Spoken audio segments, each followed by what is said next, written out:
Hey guys, tonight we begin with the grim, dangerous, and not so glamorous world of medieval assassins. Those shadowy figures who crept through castle halls and darkened alleys to change history with a blade and a whisper. While Hollywood makes them look cool, the truth is, being a medieval assassin seriously sucked. So before you get comfortable, take a moment to like the video and subscribe, but only if you genuinely enjoy what I do here. And let me know in the comments where you're tuning in from and what time it is for you. It's always fascinating to see who's joining us from around the world. Now, dim the lights, maybe turn on a fan for that soft background hum, and let's ease into tonight's journey together. Let's be clear, no one in medieval times woke up and said, "You know what? I'd like to stab a nobleman in the throat for 12 silver coins and the honour of hiding in a barrel for 3 days." Becoming an assassin wasn't a career path. It was more like a last stop on the life went horribly wrong train. Most medieval assassins weren't mysterious loners trained in mountaintop temples. They were desperate peasants, disgraced soldiers, ex-thieves with decent aim, or people so far off society's radar they could kill a man and still not be noticed in the census. If you were well off, you didn't become an assassin. You hired one. If you had a title, land, or even a goat to your name, you were in management. But if you'd just escaped debtor's prison, had a reputation for solving problems, and could sneak into a tavern without being seen, congratulations. Someone, somewhere, was about to slide a coin purse across the table and whisper a name, and that name wasn't a fun one. You weren't asked to take out Bob the quiet turnip farmer. It was usually a corrupt baron, a bishop with too much gold, or someone with 12 bodyguards and a moat. The pay? Tempting. The job? Horrifying. But by the time someone considered it, they had nothing left to lose. No family, no future, and definitely no dental plan. Plus, let's not forget the absolute lack of job perks. No pension, no glory, no evenings off. You couldn't exactly hang up a shingle that said, "Quiet eliminations by appointment." You just had to stay quiet, move fast, and never ever tell anyone what you did for a living, especially not loudly over ale at the inn. "Oh yeah, I'm a travelling carpet seller. The stains? Die." So yes, nobody dreamed of being a medieval assassin. They landed there because the world chewed them up and spat them out wearing a hood and holding a rusty dagger. You weren't the hero. You weren't even the villain. You were the footnote that made everyone nervous, and probably didn't live to enjoy the coin. Let's burst the first myth wide open. Medieval assassins didn't train under candlelight in some hidden monastery, with wise mentors and inspirational flute music in the background. There was no montage, no teacher, no pep talk. If you learned anything, it was by not dying the first few times you tried. Most assassins weren't trained professionals. They were desperate amateurs with a decent sense of direction and the ability to climb quietly without sneezing. If you had military experience, great. That meant you knew how to hold a knife properly.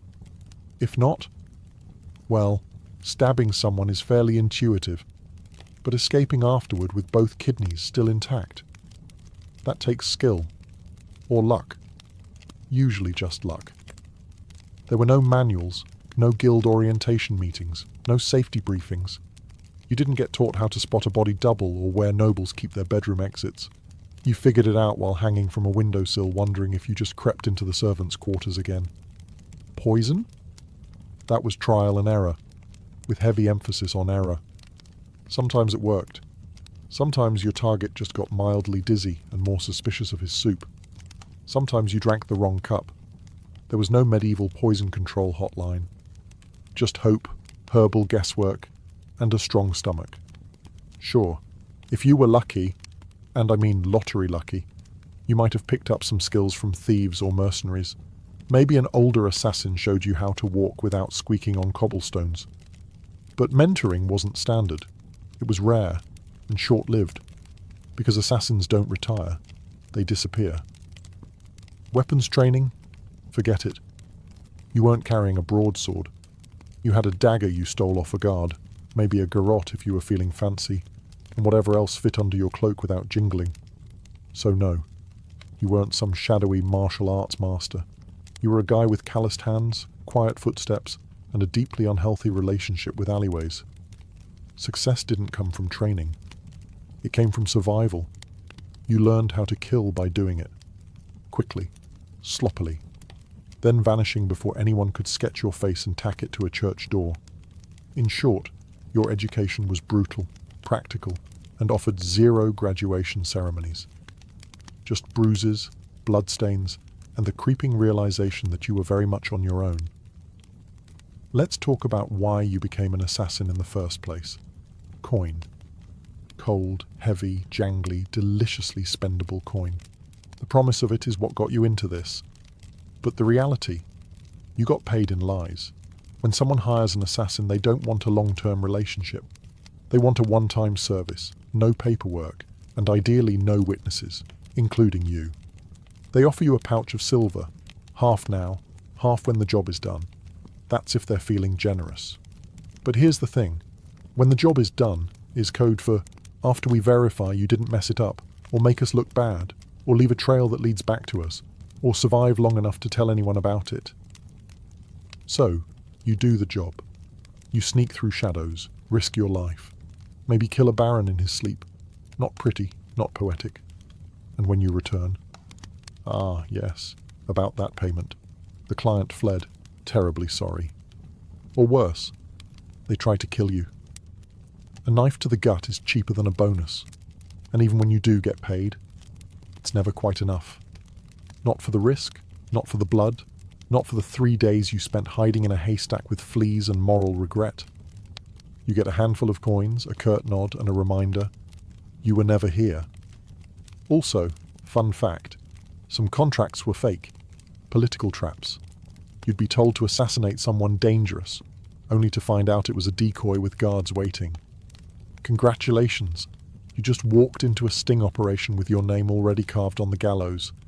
And even when the deal was real, you couldn't exactly go to court and file a complaint. Your Honour, I'd like to sue Lord Edmund for breach of assassin contract. The only court you'd see was the one where you were the exhibit. So you learned to take what you could, demand payment up front, and trust absolutely no one. Not even the greasy little scribe who swore this job would change your life. It did, mostly by shortening it.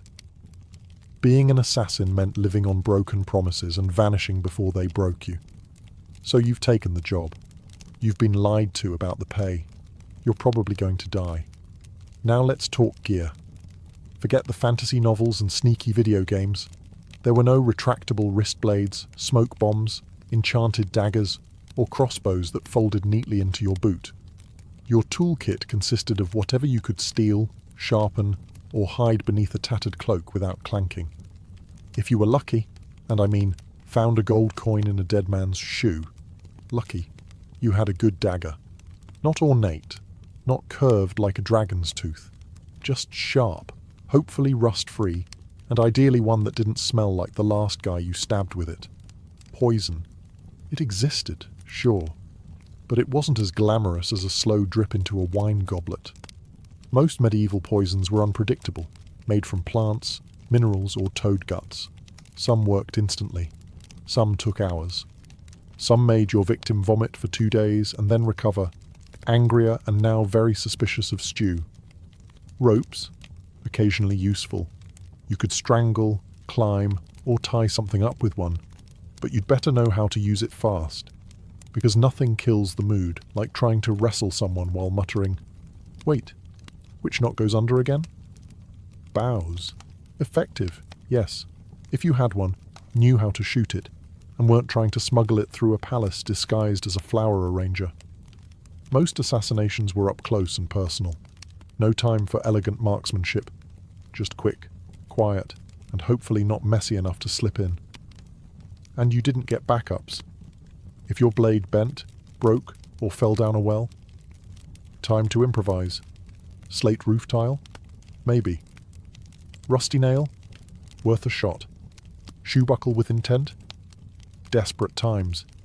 You carried your tools hidden in hems, boots, or inside hollowed-out bread if needed, and you kept them close. not for safety, but because in this line of work, your weapon was your best friend, your boss, and your only retirement plan. There were no upgrades, no tinkering with gear between missions. You didn't polish your kit. You prayed it didn't betray you mid-strike. Because in the end, it wasn't the weapon that did the killing. It was you. Alone, poorly equipped, and expected to perform miracles with a spoon and a prayer. Assassins weren't hired to take out random drunks in back alleys. No one paid you to stab Jeff, the sleepy candle maker. Your targets were important. Nobles, bishops, military officers, sometimes even royalty. And those people, they were very hard to kill. First, there were the guards, not one or two, dozens. Armed, armoured, and well-fed. Some guarded the front, some the back. Some just stood there looking intimidating, daring you to blink wrong. You'd spend days memorising patrol patterns, door creaks, and exactly how many stairs it took before the knight with asthma needed a breather. Second, there were walls. Castles didn't have front porches. They had gatehouses, murder holes, and moats full of things that bite. If you didn't fall into the water, you still had to worry about arrow slits and boiling oil. Yes, boiling oil. Your job description included may get flambéed for peaking. Third, there were the servants and staff, the cooks, scribes, and stable boys. One wrong look from you, and they'd be whispering to the guard captain faster than you could say, "I'm just the herbalist." Assassins weren't just fighting swords, they were fighting gossip. And medieval gossip travels at light speed, if it means someone gets to keep their head. And finally, your actual target? Paranoid. Rightfully so. These people were surrounded by backstabbers, relatives with claims to their titles, and 36 people pretending to like them. They didn't eat without a tester. They didn't sleep without 3 locks on the door. Some even slept in decoy beds or rotated rooms like a deadly version of musical chairs. And don't get excited if you hear they're attending a feast. Yes, they'll be drunk, but so will you. And you'll still have to get past the royal guards, 3 dogs, a very alert jester, and 50 witnesses holding tankards. Even getting close to your target could take weeks, posing as a servant, bribing a chambermaid, hiding in barrels. And when the moment finally came, you had one shot. One precise, perfect, non-squeaky, non-bloody, ghost vanish in the night moment. Or you'd become the next public deterrent, swinging from the castle gate with a sign that read, "Nice try." Let's be honest. When you picture a medieval assassin, you probably imagine sleek black robes, leather braces, maybe a mysterious hood billowing in the moonlight. Reality? You looked like a sick goat herder with something to hide. Disguises in the Middle Ages weren't exactly high fashion. You didn't have custom-tailored cloaks or retractable armour. You had whatever you could scavenge. Peasant rags, a monk's robe 2 sizes too big, or the remains of a guard uniform that definitely still smelled like its previous owner. The goal was to blend in, but blending in meant looking like everyone else who hadn't bathed in 2 weeks, limped from old injuries, and had a nervous twitch from malnutrition. You didn't look suspicious because of your cloak. You looked suspicious because you kept adjusting your belt to hide a dagger wrapped in cheesecloth. And forget masks. There were no Guy Fawkes options. Most face coverings just made you look like a leper, which was great for avoiding conversation, but terrible for entering parties. If anyone asked who you were, you had to think fast. "I'm Brother Tobias. I take care of silent prayer and rooftop maintenance." Even assuming you made it past the guards, noble households weren't full of idiots. Servants noticed unfamiliar faces, especially ones that fumbled chamber pots and couldn't name the cook's cat. You were always one, "I've never seen you before," away from being clubbed with a candlestick. And if your disguise did work, congratulations. You now had to stay in character for hours while pretending not to notice all the very stab-worthy people wandering by. Also, wigs. They didn't exist. If you needed to look older or younger, you were stuck smearing dirt on your face, squinting, and hoping no one got close enough to notice that your beard was glued on with honey. The truth was, your disguise didn't protect you. It gave you maybe 5 minutes of confusion. After that, you had to be gone, invisible, or very, very convincing. And if anyone saw through it, well, let's just say no one wants to be the assassin caught in the bishop's laundry room, wearing a nun's habit and holding a sword. Especially not on a feast day. In medieval times, if you were an assassin, you didn't have a team. You didn't have a sidekick with a crossbow, a clever alchemist in a secret lair, or a handler who gave you coded scrolls and warm encouragement. You had you, a rusty dagger, and crippling trust issues. There were no guilds, at least not ones you could actually count on, and if there were whispers of a brotherhood of assassins, it was mostly tavern talk, fueled by mead and boredom. You were more likely to meet a ghost than another professional killer who wanted to network. Why the isolation? Because in your business, the fewer people who knew you existed, the longer you lived. Every contact was a risk, every loose tongue a potential noose. Even your client might not know your real name. And if they did, you were already planning your exit. Companionship? Laughable. Friends asked questions. Lovers noticed bruises, bloodstains, and why you always slept with a blade under the pillow. You couldn't settle down. You couldn't afford to. One mistake, one person recognizing you in a market, and your whole life turned into a sprint for the nearest sewer grate. Even fellow criminals kept their distance. Thieves and smugglers were sociable. You? You were that guy who makes people disappear. They feared you, or worse, saw you as a walking liability. No one wanted to share stew with someone whose occupation could attract a mob with torches. And don't expect sympathy. You couldn't tell anyone how hard it was to sleep after silently strangling a corrupt bishop. If you talked about your job, people assumed you were either lying or dangerous, and they weren't wrong. So you kept your secrets, your scars, and your weapons to yourself. At inns, you sat in the darkest corner, back to the wall, eyes always scanning the door. You never drank too much. You never stayed more than a night. You didn't say your name unless someone paid you first. And even then, it probably wasn't your real one. Being a medieval assassin meant perfecting the art of vanishing.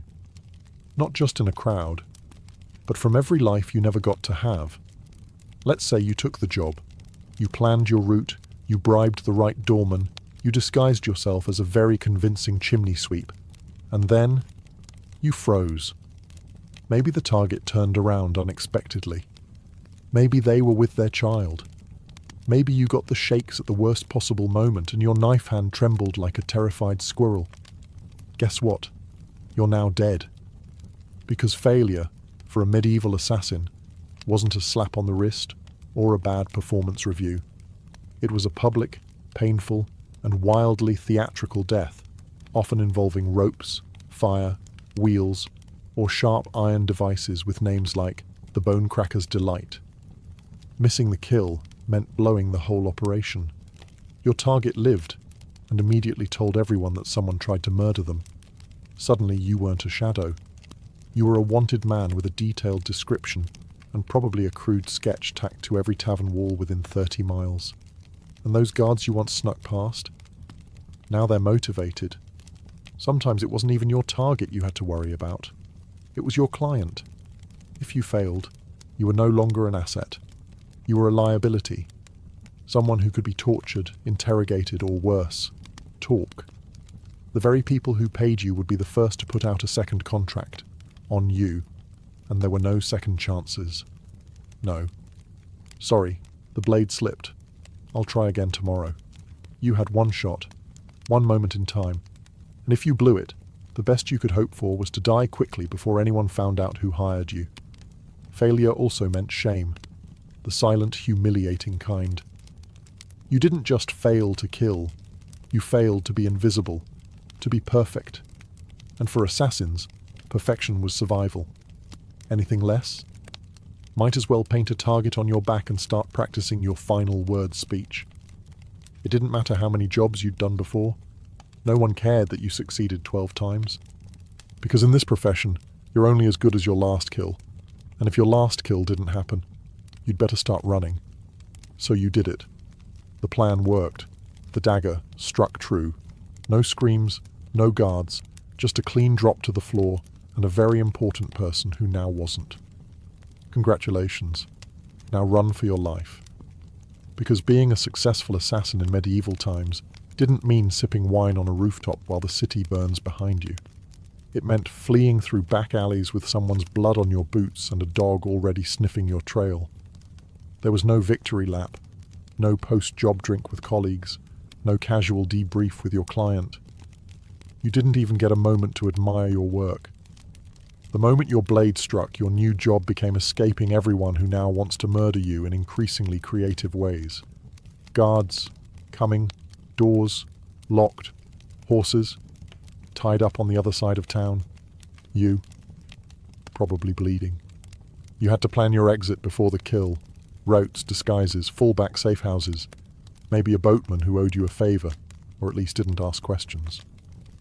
Because the city would go on lockdown within minutes. No one wanted a scandal. And lockdown meant closed gates, armed checkpoints, and a dozen angry men with swords who all just received your rough sketch and the phrase, maybe armed and extremely stabby. And let's talk about the client. Assuming they actually planned to pay you, they weren't going to meet you at a cozy tavern with a smile and a thank you card. They'd probably vanish too, because an assassin who just completed a job is the most dangerous person alive. You knew too much. You'd proven you could get into places others couldn't. So even when you succeeded, you walked away with coin in one hand and a giant target on your back. And what did you win? A week of sleeping in haylofts, bribing ferry captains, shaving your beard in the dark, and pretending your name was Brother Lucian as you tried to blend in with monks heading east. Because success didn't mean survival. It meant starting the whole game over. In a new city, under a new name, with even more people looking for you this time. So yes, you made the kill. Now run like hell. If being a medieval assassin wasn't already miserable enough, poor, hunted, and sleeping in places that smelled like goat, you also had to deal with the wonderfully creative paranoia of the people around you. Because in the Middle Ages, assassins weren't just feared, they were considered cursed. To the average peasant, you weren't just a killer in a hood. You were some unholy creature who whispered to demons and smeared frog guts on your blade under a full moon. Why else would you be able to sneak past guards and vanish in the dark? Logic wasn't exactly popular back then. But superstition? Oh, that was everywhere. Some believed assassins could shapeshift. Others claimed you were invisible unless bathed in holy water. One popular tale suggested assassins made pacts with forest spirits and could breathe death through walls. Imagine walking through a village and hearing a woman mutter, "Don't make eye contact, he might hex the baby." Even your tools were suspect. Carrying a dagger, clearly it was forged in a cursed forge. Using poison, that wasn't chemistry, that was witchcraft, and you probably stirred it with a severed toe under a blood moon. You'd think this fear might help you. After all, people avoided you, right? But the reality was worse. Superstitious mobs don't hesitate. They don't ask questions. They throw stones, set fires, and shout things like, "Burn him before he calls lightning." Your reputation made people overreact. The second someone died unexpectedly, illness, accident, choking on a chicken bone, someone would whisper, maybe it was a shadow man. Maybe it was him. You could be hunted just for existing in the same village as a suspicious death. That meant you had to keep moving. Always. Stay too long, and suddenly a priest is ringing a bell while 5 angry farmers hold pitchforks like they've been waiting for this moment their entire lives. And heaven help you if you were caught with anything remotely weird. Dried herbs, strange coins, or even a foreign accent. That's all it took for someone to shout "sorcerer" and light a torch. In a world that believed monsters wore human faces, being too quiet, too clever, or too fast made you a threat. And in medieval logic, threats had to die, quickly, and preferably on fire. Poison, the assassin's weapon of elegance. A quiet kill, No mess, no screaming, no steel on bone, just a sip, a stagger, a sigh. And done. That's the theory. In practice, poisoning someone in the Middle Ages was like trying to win a bar fight with herbal tea and a bad attitude. First off, poisons weren't reliable. You didn't have access to purified cyanide or a neat little pill labelled fast-acting doom. You had plants, mushrooms, minerals, maybe the occasional toad. You had to gather, grind and pray. And even then, it might just give the target a stomachache and a renewed commitment to his anti-assassin guard team. There was no scientific measurement. You didn't dose precisely. You eyeballed it. A pinch too little, and the noble just vomits and cancels dinner. A pinch too much, and you die from exposure before the first course is served. Also, medieval kitchens were chaotic. You couldn't just waltz in and season the soup with nightshade. You had to bribe or impersonate a cook, sneak in while no one was watching, or, worst of all, try to poison a meal that would go through 3 tasters and a dog. Yes, a dog. And if your victim was a noble, they didn't just eat food. They treated it like a military operation. Meals were tasted, blessed, and sniffed by everyone from the steward to the jester. By the time the food hit their plate, it had passed through more security than a royal wedding. Even assuming you did it, you slipped in the poison, it wasn't detected, and the target actually ate it. The next part was wildly unpredictable. Some poisons took hours. Some took days. 1 minute your mark is laughing at a joke, the next he's clutching his stomach and demanding to see his astrologer. And if they survived, guess who they'd blame? Not the cook, not the taster. You, the quiet man with the herbal knowledge and twitchy eyes. So poisoning wasn't efficient. It was risky, slow, and full of variables, none of them in your favor. And if you were caught, you didn't get a quick death. You got interrogated, with tools, until you confessed to poisoning everyone from the Duke to the dog.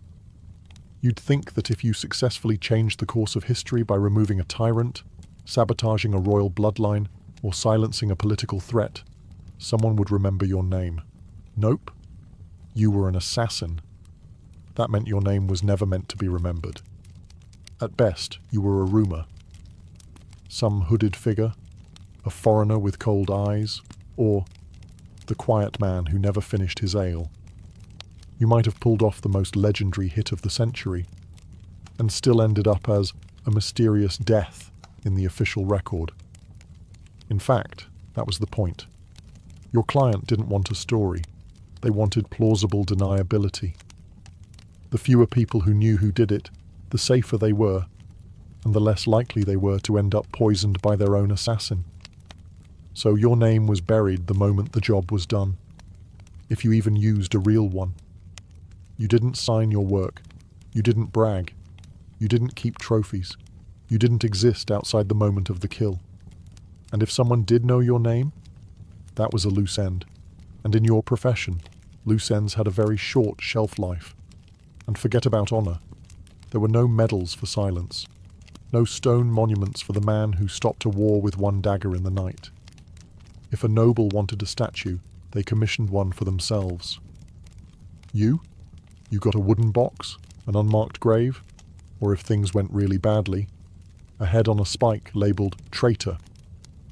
Sometimes your name was known only so it could be cursed. You'd become a whispered warning. Don't cross the king. Remember what happened to Lord Ulrich? Yes. And the man who did it? Gone. Like a ghost. That was your legacy. Not fame. Not fear. Just absence. You weren't supposed to leave a mark. You were supposed to vanish. And if you stuck around long enough to be known, that was a fatal mistake. Because in the medieval world, heroes got remembered. Assassins got erased. So you survived. You got the job done. You even managed to get paid. A miracle in itself. Now all you have to do is lay low, keep your head down, and trust that your client will honor the deal and protect your identity. Right? Wrong. Because in the world of medieval assassination, there was one rule even more sacred than don't get caught. Never trust anyone, especially the person paying you. Your client, be they a noble, a merchant, or a bishop with ambition and very loose morals, didn't hire you out of respect. They hired you because they needed something awful done, and you were the sharpest tool in the shadows. Once the job was complete, you became a liability. You knew too much. You knew who wanted who dead, when, why, and possibly how much they were willing to pay for it. That made you dangerous, not just to their enemies, but to them. So what did they do? They ghosted you. They denied they ever met you. Or worse, they sent someone else after you, to clean up, to tie off the contract with something sharper than ink. There were even cases where clients double-booked, hiring one assassin to do the job and another to kill the first one immediately after. No refunds, just reduced risk. And if you dared try to blackmail a client, threaten to expose them, that was bold. And also your final mistake, because powerful people in the Middle Ages didn't negotiate with assassins. They crushed them. If your client had a shred of honor, a rare species indeed, you might get paid and left alone. But even then, you'd still have to assume they were watching you, from a distance, with someone already sharpening steel and memorizing your walk. You were the secret that couldn't talk, the shadow that couldn't stay. Even success wasn't enough to earn trust. Because in their eyes, if you killed once, you could kill again. And no one, not even the person who hired you, wanted to be next. Let's say, somehow, you beat the odds. You survived the kills, the lies, the poisonings, the betrayals. You outlived your enemies, your employers, and probably your own sense of morality. Now what? You retire? Absolutely not. Because in medieval times, assassins didn't get retirement plans. There were no farewell banquets, no quiet cottages by the sea, no pensions paid in gold coins and grateful whispers. You didn't fade into a peaceful life. You vanished, or you died. Often both. The problem was simple. You were never safe. Even if you walked away from the job, your past didn't. You had too many secrets in your head, too many names in your memory, and too much blood on your hands. People didn't want you retired. They wanted you forgotten, which usually meant buried. And even if no one came after you, and that's a big if, you had to live with the constant fear that someone might. That a new assassin, young and eager to prove himself, had just received a contract for a shadowy figure who used to be someone dangerous. So you changed your name. Again. You moved to a village where no one asked questions. You faked a limp, sold herbs, pretended you once worked as a guard. But even then, you didn't sleep well. You avoided crowds. You always sat facing the door. You kept your dagger under the floorboard, next to the pouch of coins you never touched, because it still smelled like the man you earned it from, and you couldn't trust yourself either. Years of silent killings and quick escapes did something to your brain. Every knock on the door made you flinch. Every stranger on the road might recognize you. You stopped dreaming. Because dreaming was dangerous. You couldn't love. You couldn't relax. You couldn't laugh too loud. You lived like a ghost pretending to be a man. The truth was, there was no end game for a medieval assassin. Just a slow, cold fade into obscurity, always moving, always watching, until one day you slipped into the dark and no one noticed. And maybe that was the best you could hope for. By now you've probably figured it out. Being a medieval assassin wasn't darkly romantic. It wasn't noble. It wasn't even all that profitable. It was a grim, thankless, short-lived career, wrapped in blood-stained linen and followed by a crowd of people who wanted you dead. You wouldn't last. Not a week. Maybe not even a day. Because you'd start with the wrong assumptions. That you'd be sleek, in control, a whisper in the dark. But what you'd really be is cold, hungry, and one bad guess away from the noose.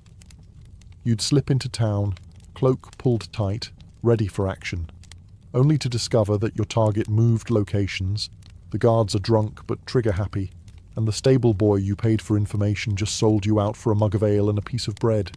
You'd freeze at the wrong time, stab the wrong guy, get spotted by someone's maid who once saw your face near the chapel, and suddenly you're not a shadow, you're the problem. Then what? You run. But you're not used to medieval terrain. The mud, the uneven cobblestones, the absolutely insane number of loose chickens in the street. You slip, fall, get tackled by a guard named Thomas, who just got dumped and is looking for an outlet. And let's say you survive that. Then you deal with the aftermath. No allies, no honor, and no future. Just whispers, suspicion, and the growing realization that even if you succeed, the best you can hope for is to die old and alone, hiding behind a false name in a village that still believes in fairies.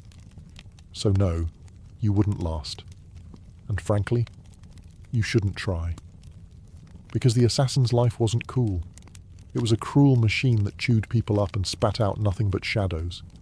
It offered power without peace, and purpose without a place in the world. You didn't make history. You erased yourself from it. And the only thing waiting for you at the end was silence. A silence no one would question. Because no one even remembered you were there in the first place. Before she was the feared Queen of Macedonia, Olympias was known as Myrtale, a Molossian princess from the rugged tribal lands of Epirus. Her people claimed descent from Achilles himself, and whether or not the blood of heroes truly ran in her veins, one thing was certain. This was not a woman born for the sidelines of history. From a young age, Myrtle was steeped in mystery and ritual. Her upbringing was shaped not just by politics, but by prophecy, ecstatic rites, and a reverence for the ancient gods. She wasn't the type of princess who smiled and embroidered tapestries. No, she was drawn to serpents, omens, and the frenzied ceremonies of the cult of Dionysus, where women danced barefoot in the moonlight and called upon the divine in states of trance. Her connection to the gods wasn't performative, it was personal. She didn't merely worship, she embodied. According to ancient sources, likely written by men both terrified and enthralled, she kept sacred snakes in her chambers and even allowed them to coil beside her in bed. Whether this was a literal fact or the kind of slander that powerful women attract like flies, we'll never know. But it stuck. To her allies, it made her divine. To her enemies, it made her dangerous. Her real power began not in a battlefield or throne room, but in the uneasy flicker of torchlight, among the whispers of priestesses and the curling bodies of serpents. She wasn't just a princess. She was a living oracle, a woman touched by something older than politics and colder than steel. So when Philip II of Macedon, brutal, brilliant, and famously horny, arrived at the island of Samothrace for a religious initiation, he didn't just meet a beautiful princess. He met a mystery he couldn't resist. Their marriage wasn't just a political alliance. It was a collision of prophecy and power. And from the very beginning, it was full of omens. Some said lightning struck the sky on their wedding night. Others claimed Olympias dreamed of a thunderbolt entering her womb. All of it would become legend. But one thing is certain. The union of Olympias and Philip didn't just create a child. It created Alexander the Great, and she intended to shape his destiny from the very first breath. Olympia's marriage to Philip II was not the fairy tale one might expect for a queen who would one day birth an empire. From the beginning, it was a combustible mix of prophecy, pride, and paranoia. Philip, ruthless, charismatic, and already collecting wives like trophies, married Olympias around 357 BCE. She was likely just a teenager, but she wasn't naive. She saw in Philip a man whose ambition matched her own, and perhaps even a divine match for her spiritual destiny. Macedon wasn't exactly an easy kingdom to walk into. It was a land of iron and ambition, where kings were killed by cousins and brothers, turned into rivals overnight. But Olympias, the priestess of Epirus, walked in with her head held high and eyes already on the crown. Their marriage was rocky from the start. Philip, for all his political genius, was not built for monogamy. He would go on to marry multiple women, often for alliances, always for power. But Olympias wasn't one to sit quietly in the shadows. She held her own court, maintained her own alliances, and was known to turn to oracles and rites to divine her future, and perhaps Philip's fate. Then came the birth of Alexander.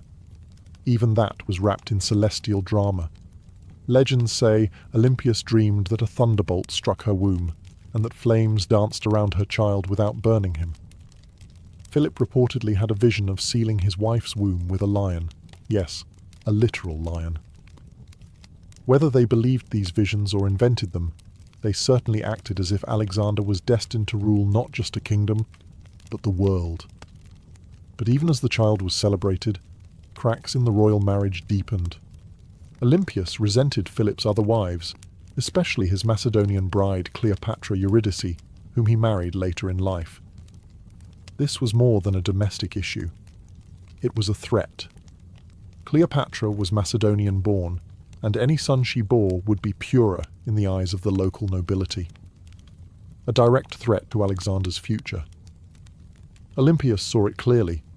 The palace wasn't just a home, it was a battlefield, and she would use every snake, dream, ritual, and whisper she had to make sure her son wasn't just remembered, but crowned. She was no longer Myrtle. She was Olympias now, and no one would take her son's throne without facing her wrath. By the time Alexander was a teenager, the Macedonian palace in Pella had become a war zone of veiled insults, political maneuvering, and bitter rivalries. Olympias wasn't just fighting for influence, she was fighting for survival. She knew that the court was filled with snakes, but she was the one who taught them how to bite. Philip II had begun to distance himself from her. He was campaigning more, drinking more, and, perhaps worst of all, listening more to his Macedonian advisors. The final blow came when he married a young noblewoman named Cleopatra Eurydice, not to be confused with the Cleopatra of Egypt. This Cleopatra was Macedonian-born, and her uncle Attalus was one of Philip's top generals. To Olympias, it wasn't just betrayal, it was a declaration of war. The marriage ceremony was a disaster. At the feast, Attalus drunkenly mocked Olympias and Alexander, calling into question the legitimacy of Alexander's birth. Was he really Philip's son? Or was he the child of a god, as Olympias liked to claim? It was meant as an insult, but Olympias seized the myth. Let them whisper. Let them believe her son was touched by Zeus. It made him untouchable. Alexander stormed out of the feast. Olympias left Macedon entirely, retreating to Epirus. But her exile was not defeat. It was strategy. In her homeland, she was still royalty. She could gather support, whisper in ears, and watch as Philip's palace began to rot from within. She didn't need to be physically present to be dangerous. Then came the shockwave. Philip was assassinated at his daughter's wedding, just as he was about to invade Persia, just as he was on the verge of crowning himself not just king of Macedon, but potential emperor of the known world. The question that echoed through every marble corridor and torchlit hall was the same. Who did it? Was it Pausanias, the jilted bodyguard who carried out the act? Was it the result of court intrigue? Was it Alexander himself? Or, whisper it softly, was it Olympias? No one could prove it. No one dared. But many believed it. After all, within days, Cleopatra Eurydice and her newborn child were dead. Murdered, some say, by Olympias herself. The serpent had returned to the palace. And now, nothing stood between her son and the throne. With Philip dead and Macedon in mourning, or confusion, Olympias made her move. While others scrambled to understand the chaos, she acted, swiftly, brutally, decisively. First, Cleopatra Eurydice, the young Macedonian queen and rival wife, was eliminated. According to chilling accounts, Olympias didn't just have her killed. She made her death symbolic, public, humiliating. Some say Cleopatra was forced to hang herself after watching her infant daughter be murdered. Others claim Olympias had the child thrown onto a funeral pyre. What's agreed upon is this: no mercy was shown. Olympias understood what many mothers in ancient courts refused to accept. In a royal palace, mercy is a liability. A rival child, no matter how small, is a future war, and Olympias was done playing defence. With Cleopatra and her bloodline erased, she could turn her attention to securing Alexander's throne. Her teenage son, bold, brilliant, already trained by Aristotle, was declared king without serious opposition. But don't be fooled. It wasn't just his charisma or his father's legacy that made it possible. It was Olympias. She knew which generals to threaten, which nobles to flatter, and which enemies to quietly remove. She wasn't just protecting her son's rise, she was engineering it. Alexander himself didn't always approve. He reportedly disapproved of the violence against Cleopatra's family. But he also didn't stop it, because deep down he knew what Olympias had always known. Power demands blood. And in Macedon, bloodlines were both a blessing and a curse. With her son now king, Olympias began to recede slightly from public life. But this was no retirement. She simply shifted from open strikes to whispered influence. As Alexander prepared to launch his conquest of Persia, she remained behind, not as a passive queen mother, but as the spiritual guardian of his destiny. She sent him sacred relics, consulted oracles, and performed rituals on his behalf. To Olympias, her son's mission wasn't just military, it was divine. Alexander wasn't going to war, he was fulfilling prophecy. And as long as she drew breath, no rival, Macedonian, Persian or otherwise, would derail that divine plan. She had crowned her son. She had cleansed the palace. Now she would guard his empire. From behind the curtain, with teeth bared. As Alexander marched east to conquer the known world, Olympias remained behind in Macedon, a queen without a throne, but not without power. Her official title was Queen Mother, but make no mistake, she ruled in all but name. Though regency was technically handed to Antipater, one of Alexander's trusted generals, Olympias refused to be sidelined. She wrote letters to her son constantly, advising, warning, sometimes chastising him. These weren't the sweet letters of a doting mother. They were political briefings, laced with oracles and venom. And Alexander, thousands of miles away, read every word. She reminded him who his true enemies were. She questioned the loyalty of his companions. She criticized his fascination with Persian customs, his choice of wives, and his flirtation with calling himself a god. No one else dared say these things to him. But Olympias was never afraid to speak as a mother, or a priestess of divine will. Back in Macedon, Antipater grew increasingly resentful. Olympias undermined him at every turn. She used her status, her religious authority, and her family ties to stir opposition against him. She had influence in Epirus, in Thessaly, and among the aristocracy. She could spread rumours like wildfire, and with Olympias, a whisper could be deadlier than a sword. Meanwhile, her letters to Alexander became more urgent. She warned him of Antipater's ambition, painting him as a second Philip, ready to betray and usurp. Whether she truly believed it or simply feared losing her grip, she kept pressing her son to act. Alexander, however, hesitated. He needed Antipater to keep order in Greece while he fought in Asia. And so, the rift between mother and general widened. Olympias watched. She waited. But beneath her religious robes and maternal concern, she was growing impatient. She hadn't endured years of palace warfare to be ruled over by an old soldier. As Alexander's empire stretched from the Aegean to India, Olympias saw cracks forming. He was taking on too much, trusting too many foreign advisors, and drifting away from the mother and the gods that made him. She believed his victories came from divine favour, and from her. And if he forgot that, well, Olympias knew how to remind kings who they really were, even if that king was her own son. When news of Alexander's death in Babylon reached Macedon in 323 BCE, it didn't arrive like a trumpet. It arrived like a dagger. For Olympias, it wasn't just the loss of a son. It was the collapse of a world she had spent decades building. Her boy, the divine storm she had prophesied, raised, unleashed, was gone. And he'd left behind no clear heir, no single successor, only chaos. The mighty empire he carved out was already fracturing. Generals, his so-called successors, were already dividing it up like jackals around a corpse. Antipater still held power in Macedon and Greece, and he had no love for Olympias. Worse, her daughter Cleopatra, Alexander's sister, was being courted by rival generals for marriage, each one hoping to use her bloodline as a claim to the throne. Olympias saw what was coming. Civil war wasn't a possibility. It was inevitable. And once again she would have to act. But she no longer had Alexander. What she had instead was his bloodline. His young son, Alexander IV, born to Roxana, the Bactrian princess Alexander had married. Roxana, still in Macedon, was vulnerable.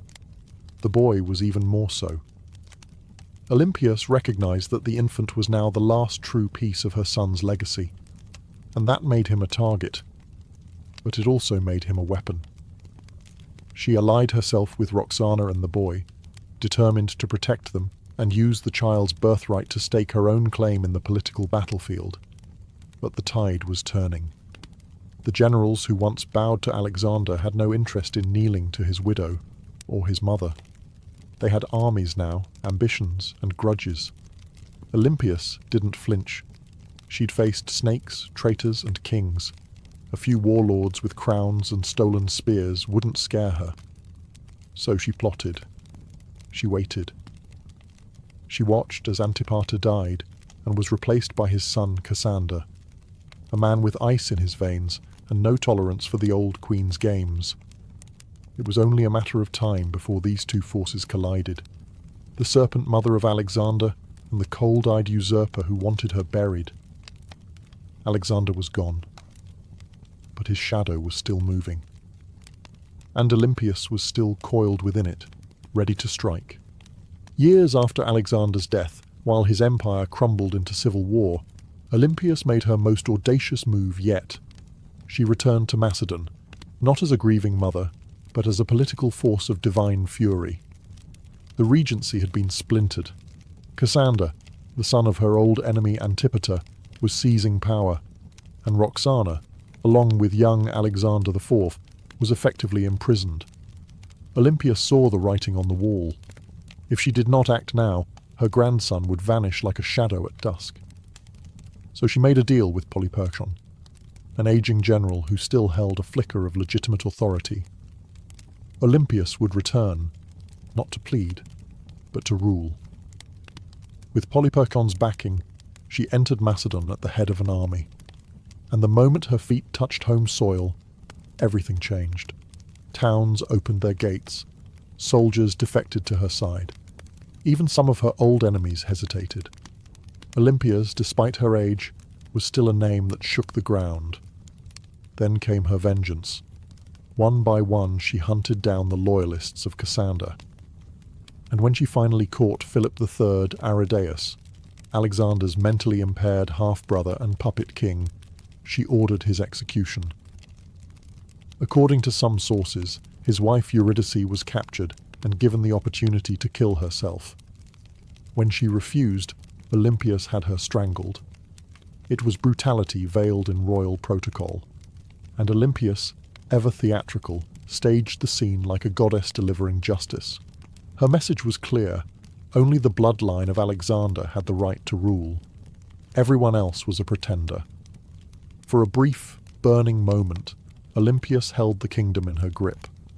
She had restored the dynasty. She had avenged betrayals. She had reminded Macedon what royal power looked like when wielded by a woman with nothing left to lose. But power, in Macedon, was like fire in dry grass. And Cassander was still out there, calculating, biding his time. He returned with a vengeance. His army outnumbered hers, his resources deeper, his cruelty colder. Her allies began to abandon her. Polyperchon lost influence. The tide turned. Olympias, now isolated in the fortress of Pydna, watched as her enemies closed in. She had lit the match. Macedon had burned, and now the smoke was thick, and her enemies were at the gates. Olympias, once the most feared woman in the ancient world, now found herself besieged in the coastal fortress of Pydna, alone, cut off, surrounded by the army of Cassander, who had come to finish what his father had started. But Olympias didn't beg. She didn't plead. For nearly a year, she endured the siege like a statue carved from divine wrath. Food ran short. Disease crept in. Allies vanished. Yet within the fortress walls, she maintained the same unshakable presence that had once shaken kings. To the very end, she carried herself not as a prisoner, but as the mother of a god. Cassander, ever cautious, hesitated. He knew killing Olympias was dangerous. Even now she carried a myth around her like armor. She was still the mother of Alexander the Great. To strike her down might seem like blasphemy, so he offered her safety. Surrender, he said, and her life would be spared. Olympias knew better. She had seen too many royal promises turn to ash. Still, hunger was no longer just a discomfort. It was death. Her garrison broke. Her followers surrendered. And Olympias, unbending until the very end, was finally handed over to her enemies.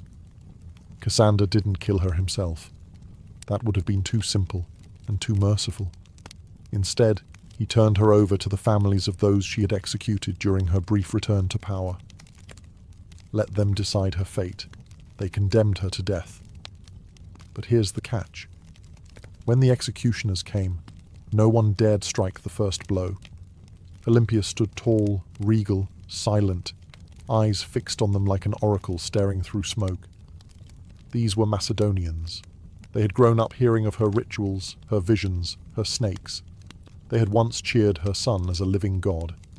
And now here she stood, a frail old woman cloaked in myth, and not a single man had the courage to swing the sword.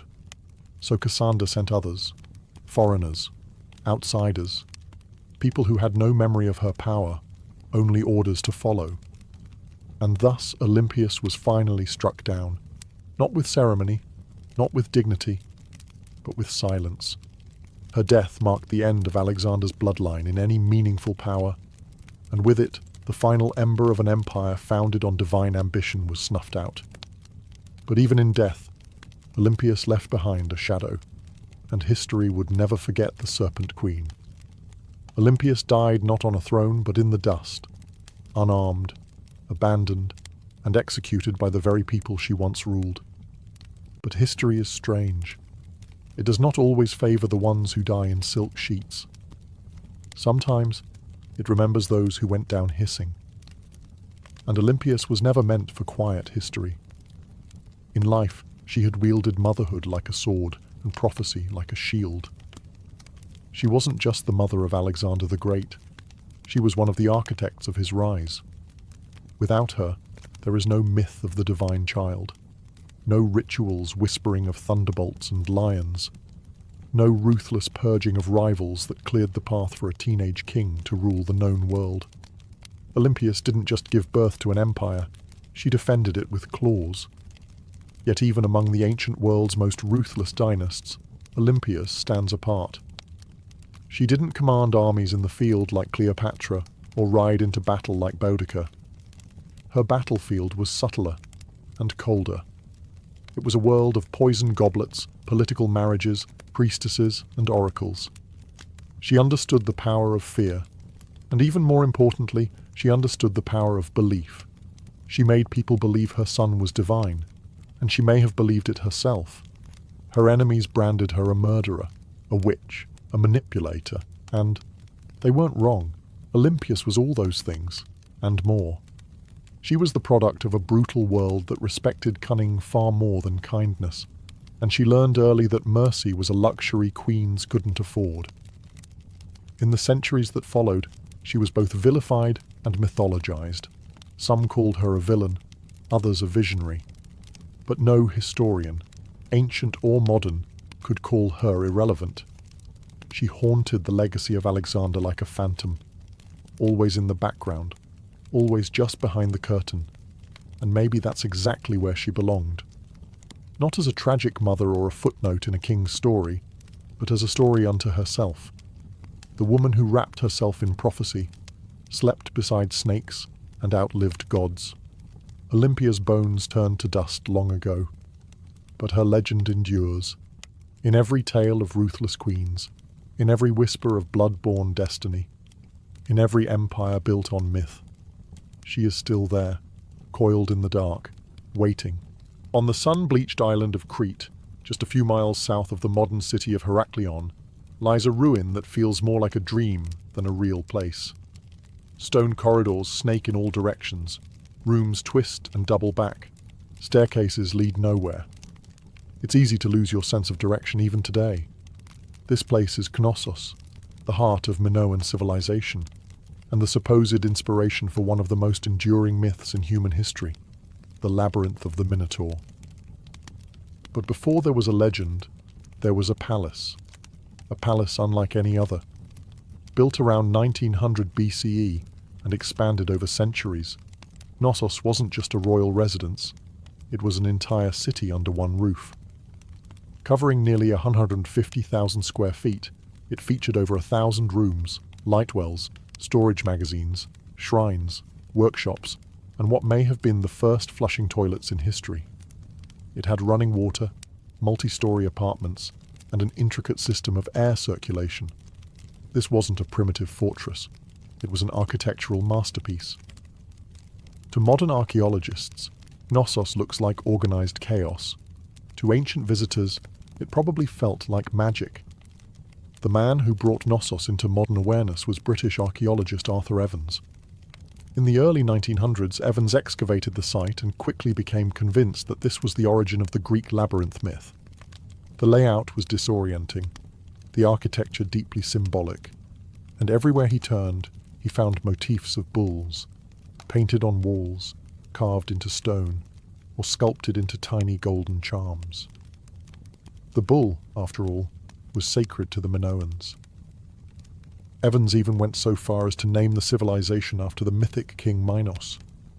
Whether Minos was real or not, his legend became inseparable from the ruins. But here's the twist. No one's found a literal labyrinth. No underground maze, no prison chambers, no half-man monster. What we have instead is something far more mysterious. A city designed in loops, wings and layers, deliberately difficult to navigate. And the deeper you go, the more the lines between history and mythology blur. So the question remains, was the Minotaur born from these walls, or was the palace itself the monster? Knossos may not give up its answers easily, but it's very good at making us ask the right questions. The myth is as famous as the ruin. A monstrous half-man, half-bull, trapped in a labyrinth so complex that no one who entered ever found their way out. Only Theseus, the Athenian hero, managed to kill the beast and escape, thanks to a ball of thread and the cunning of Princess Ariadne. But where did this story come from? And why a labyrinth? The earliest versions of the myth speak of King Minos, the powerful ruler of Crete, who demanded tribute from Athens in the form of 7 boys and 7 girls each year. These unfortunate souls were fed to the Minotaur, a creature born from divine punishment and shame. The Minotaur, locked in an underground maze, symbolized the dark underbelly of power, something savage hidden behind grandeur. To ancient Greeks, Crete had long been a land of wealth, mystery, and fear. Its seafaring people, the Minoans, were seen as both elegant and alien. Their rituals involved bull leaping, their artwork depicted strange gods, and their palaces were unlike anything on the mainland. To a visiting Greek from 1000 BCE, Knossos might have felt like another world. The bull itself was sacred in Minoan culture. Frescoes show young men and women vaulting over charging bulls in ritual displays. Horns of consecration, stylized bull horns, appear on rooftops and altars. Combine this with a palace that feels like a maze, and the ingredients for a legend begin to stir. But what if the Minotaur wasn't just a monster? What if it was a metaphor? Some scholars believe the tale reflects a memory of Cretan dominance over the Aegean, a time when Athens truly did pay tribute to a stronger, stranger power. The labyrinth could symbolize the political entrapment of weaker states, and the Minotaur, the raw, terrifying force behind Minoan rule. Others argue it's more psychological, the labyrinth as the unconscious mind, the Minotaur as our hidden urges, and Theseus, the hero, walking bravely into the darkness, guided only by the thread of memory. Still, the myth remains tangled with Knossos. The palace is the closest thing we've ever found to a real labyrinth. No monster, no Ariadne. But perhaps something deeper. Not just a myth echoing through history, but a history that was asking to become myth. Long before Athens raised its marble temples or Sparta sharpened its spears, there was the Minoan civilization, one of the earliest advanced societies in Europe. They ruled not through conquest, but through trade, art, and what seems like an almost supernatural command of architecture. At the heart of their power stood Knossos, a palace that wasn't just a seat of royalty, it was a hub of culture, ritual, and economy. The Minoans flourished from around 2600 to 1400 BCE. Based on Crete, they developed a sprawling trade network that reached Egypt, Mesopotamia, the Levant, and even the distant shores of Spain. Their ships cut through the Mediterranean like silent arrows, ferrying pottery, saffron, bronze, and luxury goods. They didn't build vast armies. They built relationships, and that, more than weapons, made them rich. What's most striking about Minoan culture is how different it was from their later Greek successors. Their artwork celebrated nature, animals, and flowing human movement, not war or divine punishment. Frescoes show dancers, dolphins, and athletes vaulting over bulls. Even their goddesses are different.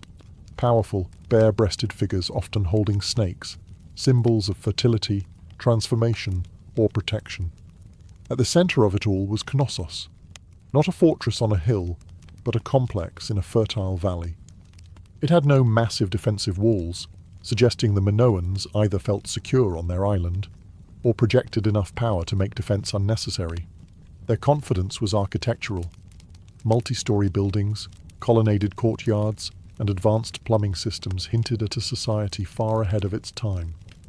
And yet, for all their sophistication, the Minoans left behind no deciphered written records. Their primary script, Linear A, remains unreadable to this day. We don't know what they called themselves. We don't know what their kings believed, what prayers they spoke, or what truly happened behind the walls of Knossos. All we have are their ruins, their art, and their influence, absorbed later by the Mycenaeans and echoed in Greek myths. The Minoans were not just builders of palaces, they were architects of mystery. And Knossos wasn't merely a building, it was the beating heart of a civilization that shimmered for a moment like sunlight on the Aegean, and then vanished. But some say their echo still wanders the maze. To walk through Knossos is to walk through time, layered, confusing, beautiful time. It's not just the scale that overwhelms you, it's the design. Rooms lead to rooms, corridors split and vanish, light wells cut through the heart of the building, stairs spiral into shadows, or emerge suddenly into sunlit courtyards. Nothing moves in a straight line. It's not hard to see why ancient visitors might have whispered, "Labyrinth." Knossos wasn't just a palace, it was a living organism. Spanning an estimated 150,000 square feet, the complex contained over 1,000 chambers, some tiny, some grand. These weren't randomly placed rooms. They were purpose-built. Workshops, storage spaces, shrines, apartments, and throne rooms, all arranged around a large central courtyard that may have hosted public ceremonies or bull-leaping rituals. The palace was built on multiple levels, up to 4 or 5 stories tall in places, using natural slopes and artificial terraces. To navigate it without getting lost, you'd need memory, instinct, or a thread like Theseus. And yet, this apparent chaos hides a remarkable intelligence. The Minoans mastered passive ventilation, cooling rooms through air shafts and open stairwells. They funneled rainwater through clay pipes and had toilets that flushed long before Rome made it fashionable. One of the most iconic areas is the so-called throne room, named for the alabaster chair built into the wall, flanked by benches.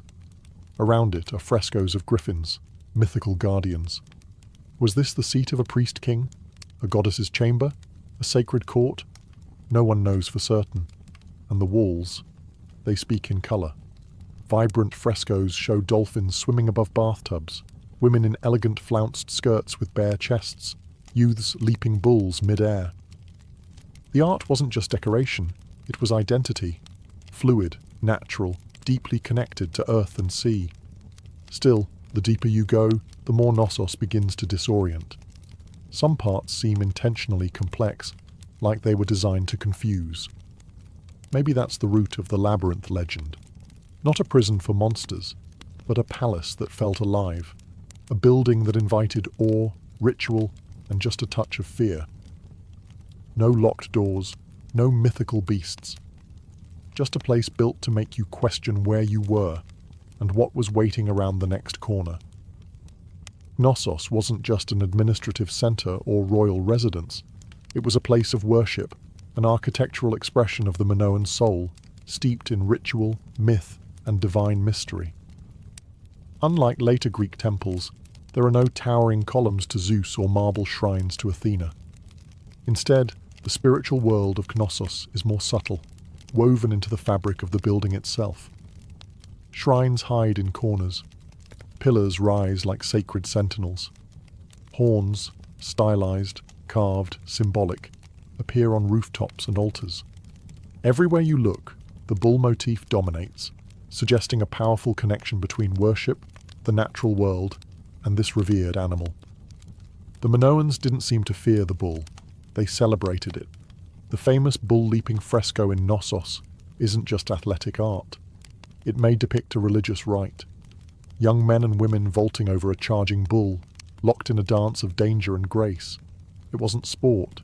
It was sacred theatre, possibly an offering to the gods, or a symbolic triumph over chaos. Then, there are the snake goddesses. Discovered in storerooms beneath the palace, the snake goddess figurines are among the most iconic Minoan artifacts. Bare-breasted, arms raised, with serpents coiled in their hands or around their bodies, these figures radiate power. They are not submissive idols. They are guardians of the household, fertility, and perhaps life itself. To the Minoans, snakes symbolized renewal, rebirth, and mystery, creatures of both earth and underworld. The rooms where these objects were found hint at household shrines or ritual spaces, quiet, sacred corners hidden among the palace's bustling heart. Combined with the frescoes, the horns, the altars, and the labyrinthine corridors, the entire complex begins to feel like a ritual machine, a structure built not just for living, but for connecting with the divine. There is no centralized temple at Knossos because the palace itself was a temple. Its layout, art, and design were all part of a spiritual worldview where boundaries between sacred and secular didn't exist. This was a place where myth was architecture, where a corridor could become a passage to the gods, and where every echo in the stone chambers may have once been a whispered prayer. Knossos didn't just house people, it housed gods. For centuries, Knossos stood as a beacon of prosperity, innovation, and cultural sophistication. But then, something happened. Something sudden. Something no one can fully explain. By around 1400 BCE, the palace was abandoned, the frescoes left to fade, and the Minoan civilization that once ruled the seas had vanished like mist over the Aegean. So, what happened? Theories abound. Some point to nature. Around 1600 BCE, the volcanic island of Thera, modern-day Santorini, erupted in one of the largest explosions in human history. The blast was so massive it likely caused tsunamis that battered Crete's northern coast, devastating ports and farmland. Ash clouds may have blocked the sun, choking crops and disrupting the climate. While Knossos wasn't immediately destroyed, the aftermath of Thera's eruption may have shaken the foundations, economically, politically, and spiritually. Others look to war. By 1450 BCE, the rising power of the Mycenaeans, mainland Greeks, may have taken advantage of Minoan weakness. Archaeological evidence suggests Knossos was reoccupied briefly, but the culture had changed. The art became more martial. Linear A, the Minoan script, was replaced with Linear B, used by Mycenaean scribes. The palace that once thrived with snake goddesses and bull dancers now whispered in a foreign tongue. Some scholars believe the Mycenaeans didn't invade in a single conquest, but gradually absorbed the island, first through trade, then influence, and finally rule. Others argue that internal collapse, a civil uprising, political instability, or the failure of the elite may have contributed just as much. What's striking, though, is how little violence is evident in the ruins. There are no charred skeletons, no signs of mass slaughter. Knossos didn't fall with a scream. It fell with a whisper. The great palatial system simply stopped. The rooms went quiet, the rituals ended, and nature slowly crept back in. By the time Homer sang of Crete in his epics, Knossos was already ancient myth, a memory tangled in stories of kings, monsters, and labyrinths. And maybe that's fitting, because what killed Knossos wasn't just eruption or invasion. It was time, and the way all great things, no matter how beautiful, eventually vanish beneath the weight of new empires. But the bones remain, and if you listen closely, the maze still hums beneath the earth. For thousands of years, Knossos lay buried beneath the Cretan soil, just another mound of stone lost to time. Its name forgotten, its myths distorted, its walls swallowed by olive groves and dust. That is, until one man decided to chase a legend. His name was Sir Arthur Evans, and he didn't just rediscover Knossos, he reimagined it. In 1900, Evans, a British archaeologist with a flair for drama and a deep love for Homeric myth, purchased the land that covered the ancient ruins. Local farmers had been finding strange seals and artifacts, clues that something enormous lay beneath their feet. Evans dug in. What he found would change the history of the Aegean forever. He uncovered a palace so vast, so complex, and so advanced that he was convinced this was the mythical home of King Minos. The frescoes, the horns, the sheer architectural strangeness of the site, it all pointed in his mind to one thing: the labyrinth. Evans wasn't just an archaeologist, he was a storyteller, and sometimes a controversial one. He named the people who built Knossos the Minoans after Minos. He interpreted symbols, reconstructed frescoes, and restored parts of the palace using reinforced concrete, a move that has drawn both praise and criticism. Some call it visionary, others call it vandalism. Because what you see today at Knossos is partly ancient ruin and partly Edwardian imagination. Still, Evans did what no one else had dared. He brought Knossos back to life. He gave Europe a glimpse into a Bronze Age world far older than classical Greece, a civilization of art, mystery, and maritime elegance. He also unearthed the still undeciphered Linear A script, opening new questions about language, literacy, and the limits of our historical understanding. But Evans did more than excavate stone. He resurrected a myth and forced historians to reckon with the fact that behind the legend of the labyrinth was something real, something complex, something very human. A palace that felt like a maze, a civilization that slipped into shadow, and a man who peeled back the earth, only to discover a story far stranger and more beautiful than he had imagined. Knossos had slept for 3,000 years. Evans rang the bell that woke it up. Walk through Knossos, and you're not just walking through architecture, you're walking through a language of symbols. Frescoes, carvings, patterns, they're everywhere. But the Minoans didn't leave us a Rosetta Stone. Their primary script, Linear A, remains undeciphered. So instead of reading their thoughts, we must see them, painted across plaster, carved into walls and hidden in patterns. What exactly were they trying to say? The art of Knossos is unlike anything in the ancient world. There's no obsession with warfare, no rows of kings or battle-hardened heroes. Instead, we find nature, leaping dolphins, blooming lilies, birds in flight, and sacred bulls. The humans are lithe, elegant, and often dancing or performing rituals. Even in scenes that suggest danger, there's rhythm and beauty. The Minoans weren't chronicling conquests. They were celebrating life, cycles, and possibly cosmic order. The most iconic symbol, though, is the double axe, or labris. Found throughout Knossos, in shrines, on frescoes, even etched into stones, the double axe is believed to be a religious symbol, possibly tied to female divinity or celestial cycles.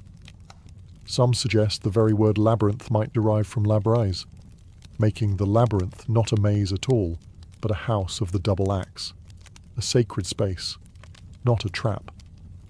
Then there are the horns of consecration, stylized bull horns placed atop walls and altars. These may have been religious markers, separating sacred space from the mundane. Combined with frequent depictions of bulls and bull-leaping rituals, it's clear the animal had deep spiritual significance. Whether it represented nature, fertility, chaos, or a divine presence, no one agrees. But the bull is everywhere. Even the layout of Knossos may have symbolic meaning. Some archaeologists believe it was built not just for function, but to mirror celestial or seasonal patterns.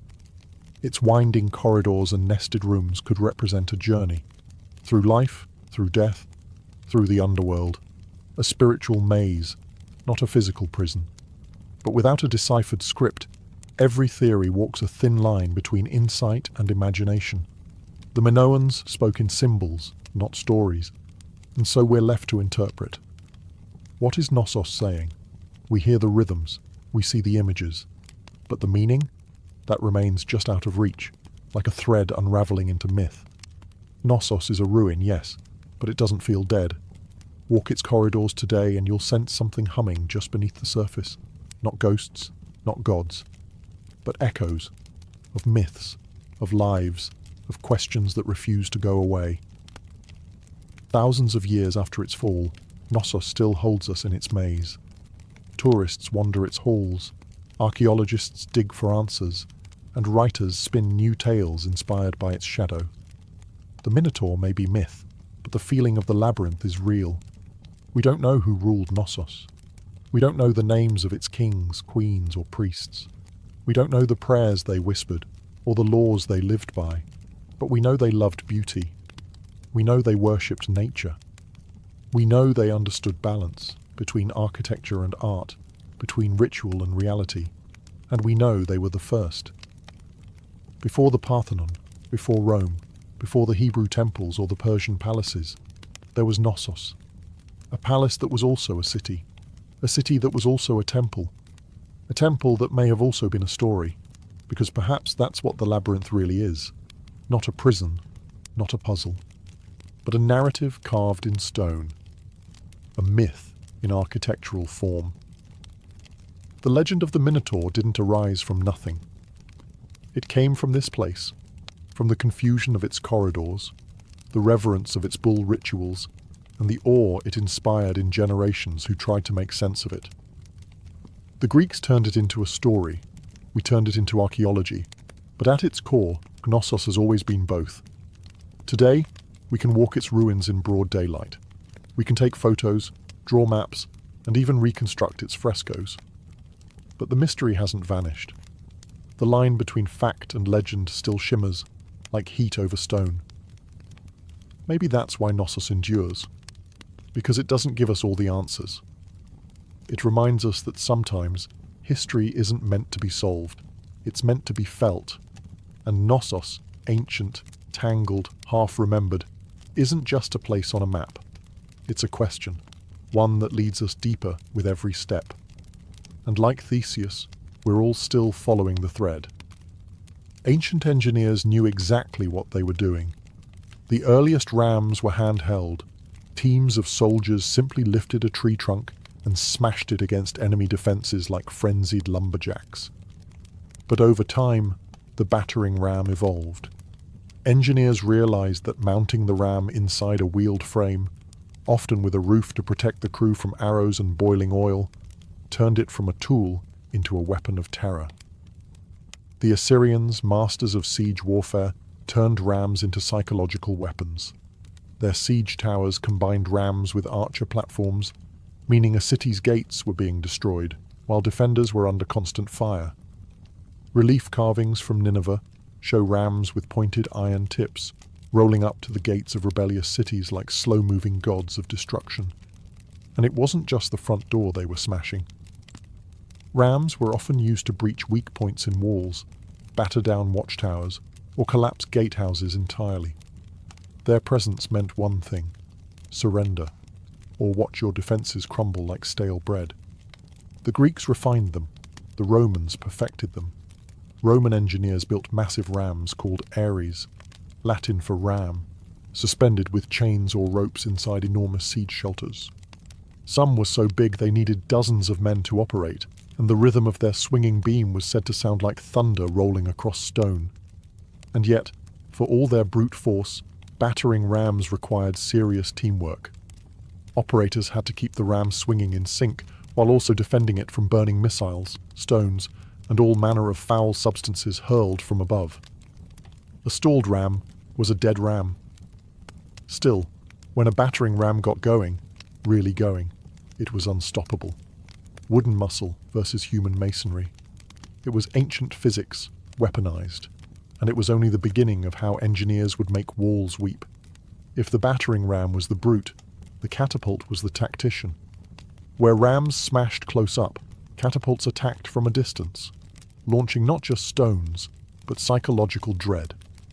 They were the first real artillery pieces in military history, and they revolutionized siege warfare by weaponizing physics in ways that felt almost magical to the enemy.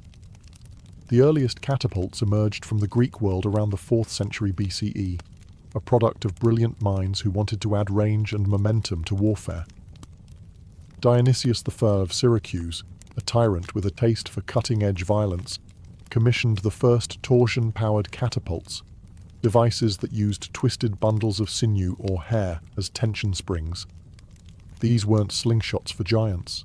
They were precise instruments of siege terror. The genius lay in their mechanics. Engineers figured out that by twisting ropes tightly, often made from animal sinew, they could store enormous amounts of potential energy. When released, this force could hurl stones, javelins, or even flaming projectiles hundreds of meters. The two main types evolved quickly: the ballista, which launched massive bolts like a giant crossbow, and the stone-throwing catapult, which lobbed boulders over walls or directly at fortifications. Then came the Roman engineers, who never met a Greek idea they couldn't improve. They built catapults that could be broken down, packed onto carts, and reassembled on site, portable siege engines for professional armies. Some Roman catapults could fire 60-pound stones at incredible speeds, capable of tearing through wooden gates, battlements, and occasionally unlucky soldiers. Catapults weren't just about destruction. They were about spectacle. Ancient generals used them to send messages, sometimes literally. Corpses were launched over walls to spread disease and fear. Severed heads were lobbed into besieged cities to shatter morale. In one chilling case, diseased bodies were fired into enemy territory as an early form of biological warfare. But catapults had their flaws. They were heavy, required skilled crews, and could be rendered useless by bad terrain. Still, when set up properly, they could batter a city into submission from a safe distance. And for the first time in history, cities realized their thick stone walls didn't just need to withstand a ram, they had to survive the skies. Because now, destruction came flying. If the catapult was clever, the trebuchet was majestic. Towering, creaking, and terrifying, it was the undisputed king of medieval siege warfare. When one appeared on the battlefield, it wasn't just a weapon, it was a statement. It said, "Your walls mean nothing." Unlike its tension-powered cousins, the trebuchet relied on gravity. At its core was a simple principle: a long swinging arm mounted on a sturdy frame, with a heavy counterweight on one end and a sling on the other. Raise the weight, let it drop, and the arm would whip around, flinging the sling and its deadly payload in a high arc over enemy defences. It was controlled destruction, precise, predictable, and devastating. The origin of the trebuchet can be traced back to earlier traction models used by the Chinese as early as the 4th century BCE, where manpower replaced counterweights. But the counterweight trebuchet, the version that would rewrite siege warfare in Europe and the Islamic world, emerged in the 12th century, possibly through Byzantine or Muslim intermediaries. Once Europe got its hands on the design, it spread like wildfire through castles and crusades. The power was astonishing. A well-built trebuchet could launch 300-pound projectiles over 300 meters. Stones the size of furniture would crash into towers, pulverize walls, or crater enemy morale. But the real magic was in the arc. Unlike catapults, trebuchets could hurl projectiles over walls with finesse. This meant they weren't just smashing defenses. They were hitting courtyards, barracks, and supply depots inside. And it wasn't just stones. Trebuchets hurled everything: diseased animals, burning pitch, pots of lime to blind defenders, even messages, or insults, wrapped around rocks. One legendary account from the siege of Stirling Castle in Scotland tells of Warwolf, a trebuchet so massive that the enemy surrendered before it was even fired. The king refused to accept the surrender, just so he could test the machine. But for all its destructive glory, the trebuchet wasn't fast. It took hours to build, minutes to reload, and demanded skilled engineers. Still, no other siege weapon combined range, force, and psychological horror quite like it. It was the medieval version of a slow-motion hammer from the heavens. And when that counterweight dropped, cities held their breath. While catapults launched from afar and battering rams smashed the gates, siege towers took a more personal approach. They rolled right up to the enemy's front door and dropped off armed invaders. Imagine a wooden skyscraper on wheels, covered in wet hides to prevent fire, bristling with archers and spearmen. That was the siege tower, the ancient equivalent of an armoured personnel carrier and a mobile fortress in one. And when one of these started rumbling toward your city walls, you knew that the real fight was about to begin. Siege towers weren't subtle. They were big, bold, and terrifyingly effective when used properly. The Assyrians may have been among the first to deploy them in the 9th century BCE, but it was the Greeks, and especially the Hellenistic kingdoms, that took the design to theatrical extremes.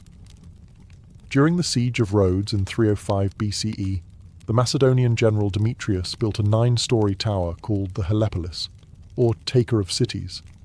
It was over 100 feet tall, equipped with catapults, covered in iron plates, and moved by thousands of soldiers. It also broke under its own weight.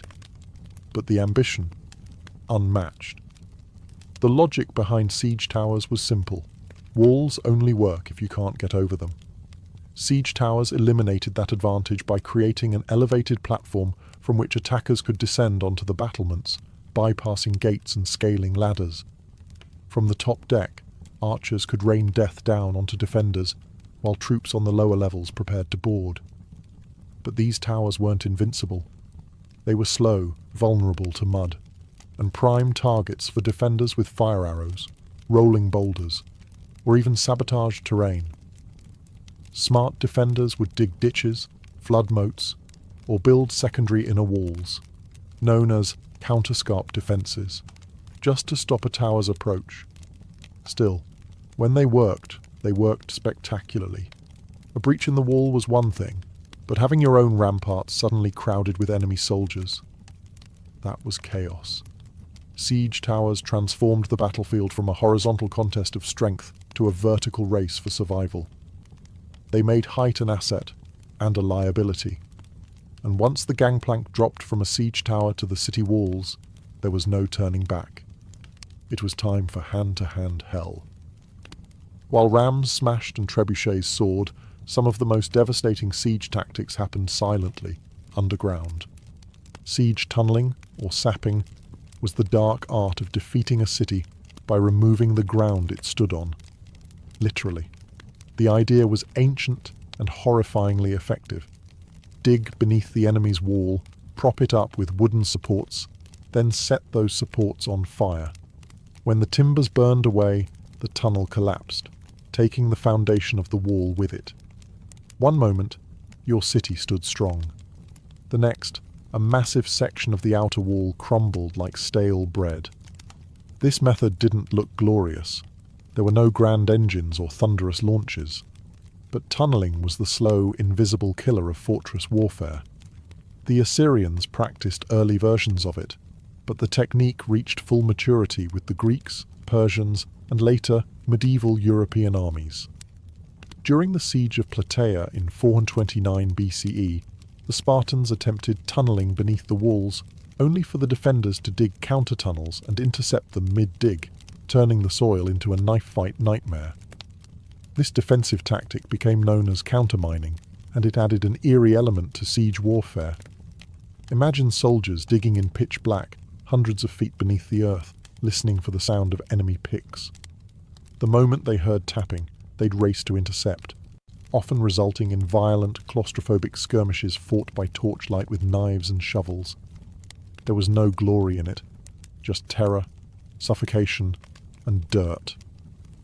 But when undermining worked, the results were catastrophic. One of the most infamous examples came in 1212 during the siege of Rochester Castle in England. King John's forces tunnelled beneath the southern wall, packed the mine with pig fat, and set it ablaze. The supports collapsed, bringing down the entire tower above. The defenders were stunned, and soon after, surrendered. By the 13th century, siege engineers became specialists in identifying weak foundations, measuring the soil's behaviour, and planning collapses with terrifying precision. They were geologists and demolitionists rolled into one. And though tunnelling required time, labour, and a bit of madness, it proved one truth about siege warfare. If you couldn't go over the wall, and you couldn't go through it, you could always take it down from below. Not all the drama of siege warfare came from the attackers. For every ram built or tower rolled forward, defenders had their own deadly tricks, and sometimes those tricks were hot. Let's start with the most terrifying of them all, Greek fire. Developed by the Byzantines around the 7th century CE, Greek fire was a mysterious, napalm-like substance that could stick to ships, walls, and flesh, and kept burning even on water. Sprayed from siphons or hurled in clay pots, it created scenes of pure chaos. To this day, no one knows exactly how it was made. The formula was so secret that it died with the empire. But its effects? Legendary. Entire fleets were reduced to flaming skeletons within minutes. And that was just the start. In more low-tech defences, boiling liquids were the go-to weapons of choice. Boiling water, oil, or sand would be poured from murder holes, those quaint openings in the ceilings of gateways or towers, directly onto invaders below. Oil was especially feared. Unlike water, it clung to skin, soaking into clothes and armour before being set alight. Imagine climbing a siege ladder only to be greeted with fire you could never put out. Hot sand, though less dramatic, was vicious in its own right. It would slip into the gaps of armour, especially around the neck or wrists, causing second and third degree burns as it cooked the flesh beneath. It didn't look impressive from a distance, but it turned bold warriors into screaming wrecks in seconds. Defenders also relied on the good old laws of physics. Gravity became a weapon. Giant stones, logs, or even dead animals were dropped from parapets onto siege engines or dense formations of troops. The goal wasn't just to kill. It was to break the machines and morale at once. And then there were traps. Hidden pits, collapsing bridges, spiked barricades. Castles became puzzles of pain, designed to slow, confuse, and punish. All of this served one purpose: delay.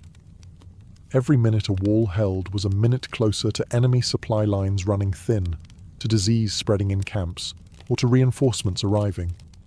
Siege warfare was a game of attrition. And while the attackers had physics on their side, the defenders had creativity and a whole lot of boiling rage. In siege warfare, raw destruction was only half the goal. The other half was psychological domination, breaking the will of the defenders before the walls even came down. Siege weapons weren't just tools of war, they were massive, creaking, flaming symbols of doom. Every groaning wheel of a siege tower, every arcing boulder flung by a trebuchet, was designed to plant one seed in the minds of those behind the walls. You are not safe. Ancient commanders knew this. The Assyrians paraded their siege engines openly, dragging them across deserts with grand fanfare. The Romans built their siege camps right in view of the enemy, letting defenders watch as battering rams were assembled and catapults tested. Siege was theatre, and fear was part of the script. Sometimes the payloads themselves carried a message. Severed heads of messengers or generals would be launched over the walls, often still wearing their armour. At the siege of Constantinople, defenders were bombarded not only with rocks, but with bodies, diseased corpses launched to spread panic and plague. During the Mongol siege of Kaffa in 1346, it's believed that hurling plague-infected corpses over the walls helped trigger outbreaks of the Black Death in Europe. The trebuchet wasn't just a weapon, it was an announcement. When one of these giants was rolled into place, everyone inside the fortress could hear it before they saw it. The creaking of winches, the grinding of ropes, the heavy thunk of the counterweight, like the heartbeat of an incoming storm. But the most dangerous part, the unknown. You never knew what was coming next. Would it be a rock, a barrel of fire, a rain of arrows, or just silence? Ominous, heavy silence as engineers adjusted their aim. Even the sounds became psychological weapons. The rhythmic thump of a battering ram, or the sudden silence before a shot would drive defenders mad with anticipation. For commanders, the goal was to create despair, to convince the enemy that resistance was pointless, that their gods had abandoned them, that their walls were nothing but temporary obstacles in the path of fate. And when that mental dam finally cracked, the gates often opened without a fight. Because in siege warfare, sometimes the mind collapsed before the masonry. As gunpowder thundered onto the battlefield in the late medieval era, the age of traditional siege engines came to a slow, splintering end. But their legacy didn't vanish. It evolved. The invention of cannons changed everything. A single well-placed shot from a cannon could do in seconds what a trebuchet took hours to achieve. Stone walls, once considered impenetrable, became liabilities.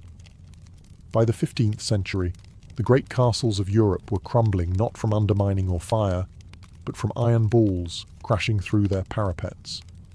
Siege warfare had entered its next phase, explosive, brutal, and deafening. And yet, the principles laid down by ancient siege engineers never disappeared. Modern artillery still owes a debt to the catapult and trebuchet. Every ballistic missile and long-range howitzer is just a high-tech descendant of the same question. How do you break what's meant to be unbreakable from a distance? Physics, trajectory, tension, and force, all discovered, tested, and perfected centuries before gunpowder ever entered the story. Even military psychology today, shock and awe, overwhelming firepower, visible dominance, has its roots in ancient siege tactics. Those towering siege engines, rolling forward with flags snapping in the wind, were the original shock and awe. They weren't just about breaching a wall, they were about breaking the spirit of a city. You can still see their legacy etched into the ruins of ancient cities. At Masada, where Roman siege ramps still scar the desert. At Constantinople, where layers of walls stood for 1,000 years against every machine imaginable, until cannon fire finally brought them down. At castles across Europe, where round towers and angled bastions tell the story of a world constantly redesigning itself to survive the next siege. And today, even in a world of drones and satellite-guided missiles, siege warfare hasn't vanished. It's just gone digital. Cities are still surrounded, defenders are still isolated, walls are now firewalls, blockades, or even media blackouts. But the soul of the siege remains the same. Someone wants in, someone wants to keep them out, and both are willing to wait, build, and break to win. The battering rams are gone, the trebuchets are museum pieces, but the spirit of siege warfare, it's as alive and as destructive as ever.